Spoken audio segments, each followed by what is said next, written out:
বন্ধুগণ, আপনাদের সবাইকে স্বাগতম জানাই বাংলা গল্পকুটির ইউটিউব চ্যানেলে। আজকে আমি পাঠ করে শোনাব হেমেন্দ্র কুমার রায়ের লেখা কঙ্কাল সারথি। ম্যালেরিয়ার মতন ছ্যাঁচড়া অসুখ পৃথিবীতে আর কিছু আছে কি? এই দেখো না, শখ করে সেদিন ঢাকুরিয়া লেক দেখতে গিয়েছিলুম সন্ধ্যার একটু আগে। হঠাৎ কাঁপুনি দিয়ে আমার জ্বর এলো। সে কী যে সে জ্বর যে সে কাঁপুনি, না পারি দাঁড়াতে না পারি বসতে। একেবারে ঘাসের ওপর পড়লুম শুয়ে। কি শীত রে বাপ! পা থেকে মাথা পর্যন্ত চাদর মুড়ি দিয়ে কাঁপতে কাঁপতে কেমন যেন আচ্ছন্নের মতো হয়ে রইলুম। সেইভাবে কতক্ষণ ছিলুম ভগবান জানেন। তবে একবার চাদরের ভেতর থেকে জুলজুল করে চোখ মেলে উঁকি মেরে দেখলুম চারিদিকে গাঢ় অন্ধকারের মেলা, কোথাও জনমানবের সাড়া নেই। বুকটা ছাদ করে উঠল। কোথায় বাগবাজারে আমার বাড়ি, আর কোথায় পড়ে আছি আমি একলা। গুন্ডারা গলায় ছুরি বসাতে পারে, সাপে কামড়াতে পারে, বিনা চিকিৎসায় প্রাণ পাখি ফুরুক করে পালিয়ে যেতে পারে। বাড়ির লোক এতক্ষণে হয়তো ভেবেই সারা হচ্ছে, আর তো এখানে থাকা চলে না, যেমন করেই হোক আমাকে আজ বাড়ি যেতে হবে। অনেক কষ্টে উঠে দাঁড়ালুম। গায়ের ভিতর দিয়ে তখনও যেন আগুনের ঝলক ছুটছে, চোখের সামনে দিয়ে যেন রাশি রাশি সর্ষে ফুল নাচতে নাচতে একবার আঁধার সাগরে ডুবে যাচ্ছে, আর একবার ভেসে ভেসে উঠছে। প্রতিবার পা ফেলি আর মনে হয় এই বুঝি আমি দড়াম করে পপাত ধরণীতলে হলুম। তবু থামলুম না, টলতে টলতে এগিয়ে চলেছি মাতালের মতো। রাত ঝাঁ ঝাঁ করছে। সেই রাত্রে আমি প্রথম বুঝতে পারলুম পৃথিবী কত বেশি স্তব্ধ হতে পারে। শহরের হট্টগোলে রাগ হয় বটে, কিন্তু এই স্তব্ধতাও সহ্য করা অসম্ভব। একটা ব্যাঙ কি একটা ঝিঁঝি পোকা কি একটা পাহারাওয়ালার নাক পর্যন্ত ডাকছে না। গাছের পাতায় বাতাসের একটু নিঃশ্বাস পর্যন্ত শোনা যাচ্ছে না। সারি সারি কোম্পানির আলোর থামগুলো নীরবে দাঁড়িয়ে জ্বলন্ত চক্ষে যেন থমথমে অন্ধকারকে নিরীক্ষণ করছে। তিমির তুলির প্রলেপ মাখানো গাছপাতার ফাঁকে ফাঁকে বাড়ির পর বাড়ি দেখা যাচ্ছে বটে, কিন্তু তারাও যেন প্রেতপুরীর মতো নিস্তব্ধ। তাদের ভেতর থেকে একটা ঘুম ভাঙা খোকার কান্নার আওয়াজ পর্যন্ত জেগে উঠছে না। কে যেন আজ নিশুটির মন্ত্র পড়ে সমস্ত জগৎকে বোবা করে দিয়েছে। জ্বরের ঘোরে চলেছি তো চলেছি, এই নিঃশব্দ পল্লী ছেড়ে শহরের শব্দের রাজ্যে গিয়ে পড়বার জন্য প্রাণ যেন আইঢাই করতে লাগলো। কিন্তু এ পথ আর শেষ হতে চায় না। এ পথ যেন আজও শেষ হবে না, কালও শেষ হবে না। আমাকে যেন কোনো অভিশপ্ত আত্মার মতন চলতে হবে অনন্তকাল ধরে। এক বেচারি ইহুদির গল্প পড়েছিলুম। কার সাপে তাকে নাকি অনন্তকাল ধরে সারা বিশ্বে ছুটোছুটি করে বেড়াতে হয়েছিল। আমারও তাই হলো নাকি? মাথাটা একবার নাড়া দিয়ে ভাবলুম, দূর ছাই, এসব কি উদ্ভট কথা ভাবছি। জ্বরে আমার মাথা খারাপ হয়ে গেল নাকি? মাঝে মাঝে এক একটা মাঠ যেন এক একটা অন্ধকারের মায়া সরোবর। সেখান দিয়ে যেন অন্ধকারের ঢেউ বইছে।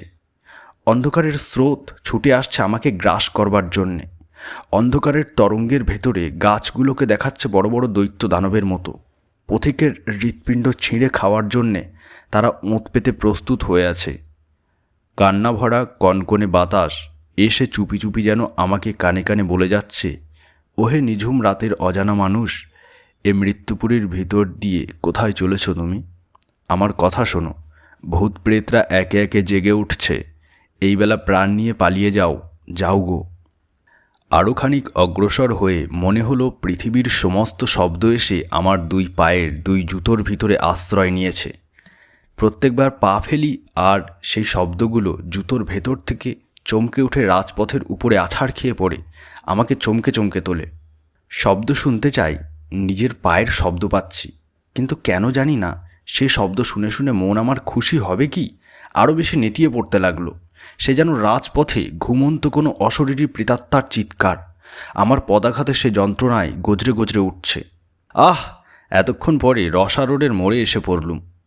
অস্বস্তির নিঃশ্বাস ফেলে ট্রামওয়ের একটা লোহার থামে ঠেসান দিয়ে দাঁড়িয়ে অনেকক্ষণ জিরিয়ে নিলুম। এখানটাও তেমনই নির্জন ও তেমনই নিস্তব্ধ হলেও আমার মন যেন অনেকটা আরাম পেল। এই তো ট্রামের রাস্তা। এই পথ ধরে সিধে গেলেই যত মাইল দূরেই থাক আমাদের পাড়া বাগবাজার যাওয়া যাবেই যাবে। খানিক দূর এগোতে পারলেই লোকজনেরও সাড়া পাবো নিশ্চয়ই।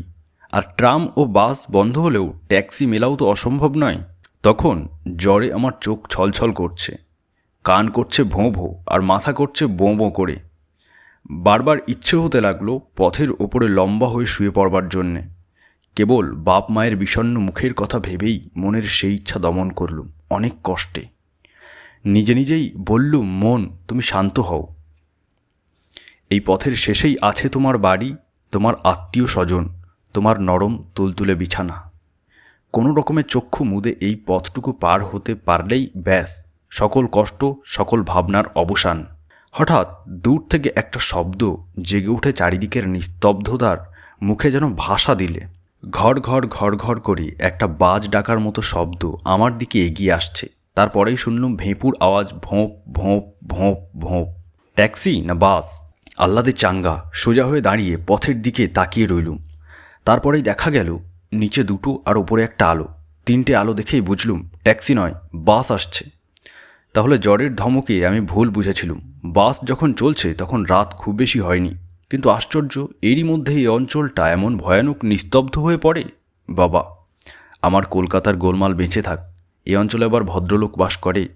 কিন্তু বাসের আলো অত বেশি জ্বলছে কেন?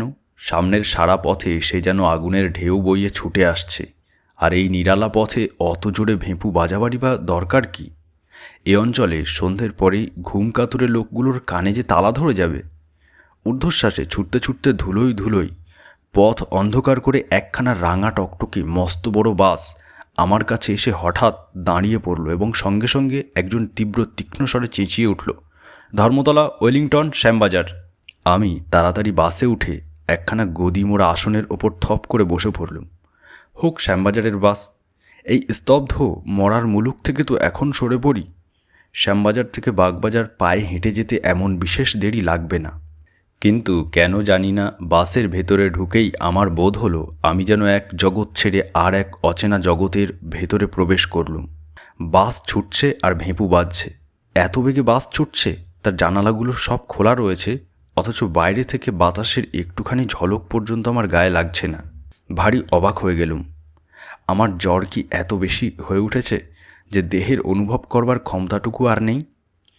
পথ তেমনই নির্জন আর নিঃসার, কিন্তু বাতাসও কি আজ ঘুমিয়ে পড়েছে? আমার মনে হতে লাগলো দম বন্ধ হয়ে সারা পৃথিবী আজ মারা পড়েছে। তার কোথাও আর জীবনের লক্ষণ নেই। বেঁচে আছি খালি আমি ও এই বাসের ড্রাইভার আর কন্ডাক্টর। আমরা তিনজন ছাড়া বাসের ভিতরেও কোনো আরোহী ছিল না। থাকবেই বা কেন? এত রাতে কার ঘাড়ে ভূত চাপবে যে বাসে চড়ে বেড়াতে বেরোবে? বাসের ভেঁপু বাজছে আর বাজছে, কান যে ঝালাপালা হয়ে গেল। কন্ডাক্টরের দিকে ফিরে বিরক্ত স্বরে বললুম, ড্রাইভারকে বারণ করে দাও, পথে লোকও নেই গাড়িও নেই, তবু এত হর্ন বাজাচ্ছে কেন? লোকটা শিখ, মস্ত বড় লম্বা দেহ, মস্ত বড় দাড়ি, কালা আর বোবার মতো আমার পানে আড়ষ্ট চোখে তাকিয়ে রইল। আবার বললুম, শুনছো? হর্ন দিতে বারণ করো। সে তবুও জবাব দিল না। ড্রাইভারকে হর্ন থামাতেও বললে না। লোকটা সত্যি সত্যিই কালা বা বোবা না কি? কিন্তু তাই বা হবে কি করে? এই খানিক আগেই তো সে ধর্মতলা, ওয়েলিংটন, শ্যামবাজার বলে চেঁচিয়ে পাড়া মাত করছিল। সে বোধহয় আমার কথার জবাব দিতে চায় না। এরা কি ভেবেছে যে এদের ভেঁপুর আওয়াজে সারা শহরের ঘুম ভেঙে যাবে, আর তাহলেই সবাই বিছানা থেকে লাফিয়ে পড়ে ছুটে এসে বাসের প্যাসেঞ্জার হয়ে বসবে? কিন্তু শহর জাগবার লক্ষণ প্রকাশ করল না। পথের আশেপাশে নেড়ি কুকুরগুলো আরাম করে কুণ্ডলি পাকিয়ে শুয়ে শুয়ে ঘুমাচ্ছিল, কিন্তু এই বাসের সাড়া পেয়েই তারা তাড়াতাড়ি উঠে লেজ পেটের তলায় ঢুকিয়ে ছুটে পালাতে লাগলো, মহাভয়ে ঘেউ ঘেউ করে কাঁদতে কাঁদতে। আজকে বাইরের জীবের সাড়া পাওয়া যাচ্ছে কেবল ওই কুকুরগুলোর কাছ থেকে, কিন্তু তারাও দেখা দিয়েই অদৃশ্য হচ্ছে। কুকুরগুলো কেন আমাদের বাস দেখে পালাচ্ছে? মনের ভেতর কেবল এই প্রশ্নই জাগতে লাগলো। কেন? কন্ডাক্টর কেন আমার কথার জবাব দিচ্ছে না? কেন? ড্রাইভার কেন ক্রমাগত ভেঁপু বাজাচ্ছে? কেন? কন্ডাক্টরের দিকে ফিরে বললুম, তোমার ভাড়ার পয়সা নাও। সে মস্ত একখানা কালো হাত বাড়ালে। ভাড়া দিয়ে টিকিট নেওয়ার সময় আমার হাতে তার হাতের ছোঁয়া লাগলো। অমনি মনে হলো কে যেন একখানা তীক্ষ্ণ বরফের ছুরি নিয়ে আমার হাতে খ্যাঁচ করে খোঁচা মারলে। জ্যান্ত মানুষের হাত এমন ঠান্ডা কনকনে হয়? আশ্চর্য হয়ে তার মুখের পানে তাকালুম। তার লম্বা চুল আর দাড়ি গোঁফের জঙ্গলে ভরা মুখখানি বাঁশি মরার মতো স্থির। তার চোখেও পলক পড়ছে না, তার চোখ যেন পাথরের গড়া। আমার বুকটা গুড়গুড় করতে লাগলো। আজকে শহরের এই নির্জনতা, পৃথিবীর এই নিঃশব্দতা, বাতাসের এই অভাব, ভাড়াটে বাসের এই ভেঁপুর আওয়াজ, কন্ডাক্টরের এই উদাসীন মূর্তি, সমস্ত যেন রহস্যময়, সমস্ত যেন অস্বাভাবিক। কি কুক্ষণেই আজ বাড়ির বাইরে পা দিয়েছি, যতবার ফিরে তাকাই ততবারই কন্ডাক্টরের সেই মরার মতো স্থির মুখ আর পালক হারা পাথরের দৃষ্টি চোখে পড়ে। কেমন একটা অমানসিক ভাবে আমার মনটা ছেয়ে গেল, আর সহ্য করতে পারলুম না। সামনের বেঞ্চের ওপরে দুই হাতের ভিতরে মাথা রেখে চোখ মুদে আমি চুপ করে বসে রইলুম। ভাবলুম শ্যামবাজারে পৌঁছাবার আগে আর মাথা তুলে চাইব না, কিন্তু মাথা তুলতে হলো, আবার চোখ খুলতেও হলো। প্রায় 1 ঘন্টারও বেশি সময় কেটে গেছে, গাড়িও না থেমে ক্রমাগত ছুটছে। তবু এখনও শ্যামবাজার এলো না কেন? মুখ তুলে জানলা দিয়ে মুখ বাড়িয়ে আমার আর বিস্ময়ের সীমা রইল না। শ্যামবাজার তো অনেক দূরের কথা, গাড়ি এখনও ভবানীপুরেই আসেনি, অথচ গাড়ি এত বেগে ছুটছে যে পথের দুপাশের বাড়িগুলোর তীরের মতন পিছনে সরে সরে যাচ্ছে। এও কি সম্ভব? হতভম্বের মতন মুখ ফিরিয়ে দেখি গাড়ির ভিতরে 10-12 জন লোক বসে রয়েছে। নিজের চোখকেও আমি আর বিশ্বাস করতে পারলুম না। আমি হলপ করে বলতে পারি এতক্ষণে ভিতরে গাড়ি একবারও থামেনি। তবু কোত্থেকে এরা এলো? কখন এরা গাড়িতে উঠল? একে একে সকলের মুখের পানেই তাকিয়ে দেখলুম সব মুখে মরার মতন স্থির, নির্বিকার, সব চোখের পাথুরে দৃষ্টি আড়ষ্ট হয়ে আছে। কে যেন শ্মশান থেকে কয়েকটা মৃতদেহ তুলে এনে বেঞ্চির ওপরে সারি সারি বসিয়ে দিয়ে গেছে। তাদের ভেতরে বাঙালি আছে, খোট্টা আছে, সাহেব আছে, কিন্তু তারা সবাই চেয়ে আছে আমার দিকেই। সে চাউনিতে কোনো ভয়ের আমেজ নেই।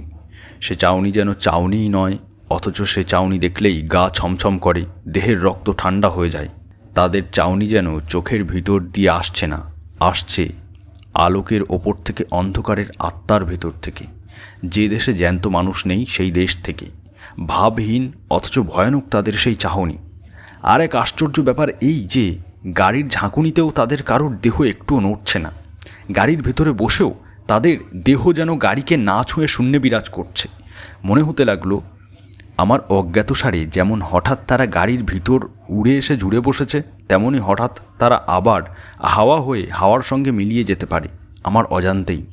যেন তারা ছায়ার কায়াহীন অনুচর, দেখা দেয় ধরা দেয় না। আমার সভয় দৃষ্টি আবার পথের দিকে ফিরিয়ে নিলুম। গাড়ি তেমনই হেঁচকি তোলা আওয়াজের মতন ভেঁপুর শব্দ করতে করতে তীর বেগে ছুটছে, কিন্তু তখনও ভবানীপুর আসেনি। আমি শ্যামবাজারে না সোজা জমালয়ের দিকে চলেছি? কি এক দুঃসহ অজানা টানে অস্থির হয়ে চোখ আবার গাড়ির ভেতরে ফেরালুম। গাড়িতে ইতিমধ্যে লোকের সংখ্যা আরও বেড়ে উঠেছে। নতুন লোকগুলো স্থির নেত্রে আমার দিকেই তাকিয়ে আছে। সমস্ত গাড়ির ভেতরে একটা বোঁটকা গন্ধ ভেসে ভেসে বেড়াচ্ছে, যেন বাসি মরার গন্ধ। হাসপাতালের মরার ঘরে গিয়ে আমি একবার এই রকম গন্ধই পেয়েছিলুম। আমার সর্বাঙ্গে কাটা দিলে বুকের কাছটা শিউরে শিউরে উঠতে লাগলো। আমি কি জেগে আছি না স্বপ্ন দেখছি? আর থাকতে না পেরে হঠাৎ চেঁচিয়ে উঠে বললুম, এই কন্ডাক্টর, গাড়ি বাঁধো। কন্ডাক্টর কোনো সাড়া দিল না, গাড়ি থামাবার চেষ্টা করলে না। আবার বললুম, কিন্তু ফল হলো না। রেগে দাঁড়িয়ে উঠে কন্ডাক্টরের দেহ ধরে আমি নাড়া দিতে গেলুম, কিন্তু তাকে ছুঁতে পারলুম না। চোখের সামনে তাকে স্পষ্ট দেখতে পাচ্ছি, কিন্তু তাকে স্পর্শ করতে পারছি না। সে যেন হাওয়া দিয়ে তৈরি। হঠাৎ গাড়ির সব লোক একসঙ্গে অট্টহাস্য শুরু করে দিলে। সে অদ্ভুত বিভৎস হাসি আসছে যেন অনেক দূর থেকে, অনেক আকাশ বাতাস ভেদ করে, অনেক সমুদ্র পাহাড় প্রান্তর পার হয়ে, অনেক নরকের অন্ধকারে ডুব দিয়ে, অথচ তার আওয়াজ এত স্পষ্ট যে আমার কান যেন ফেটে যাওয়ার মতো হলো। আমি পাগলের মতো চিৎকার করে বললুম, গাড়ি থামাও, জলদি থামাও, এই ড্রাইভার। গাড়ি থামানো ঘন্টার দড়ি ধরে আমি ঘন ঘন নাড়তে লাগলুম। ড্রাইভার এতক্ষণ পরে আমার দিকে মুখ ফেরালে। সে মুখে এক তিলও মাংস নেই। সে মুখ সাদা ধপধপে হাড়ের মুখ। নাক চোখের জায়গায় 3-3টে গর্ত, 2 ঠোঁটের জায়গায় 2 সারি দাঁত বেরিয়ে আছে। এতক্ষণ তবে এই পোশাক পরা কঙ্কালটাই গাড়ি চালিয়ে আসছে। গাড়ির ভেতর অট্টহাসির আওয়াজ আরও বেড়ে উঠল। আর সইতে পারলুম না। সেই ভীষণ অট্টহাসি শুনতে শুনতে আমি একেবারে অজ্ঞান হয়ে পড়লুম। জ্ঞান হয়ে দেখলুম নিজের ঘরের বিছানায় শুয়ে আছি। আমার চারপাশে বসে মা, বাবা, ভাই আর বোনেরা। শুনলুম আমি নাকি রসা রোডের ফুটপাতের ওপরে জ্বরের ঘরে বেহুঁশ হয়ে শুয়েছিলাম। কালকের রাতের বিভীষিকার কথা সকলকে বললুম।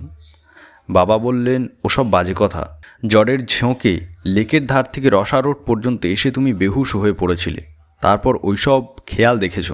কিন্তু আমার মন বলতে লাগলো, না না, আমি যা দেখেছি তা খেয়াল নয়, খেয়াল নয়।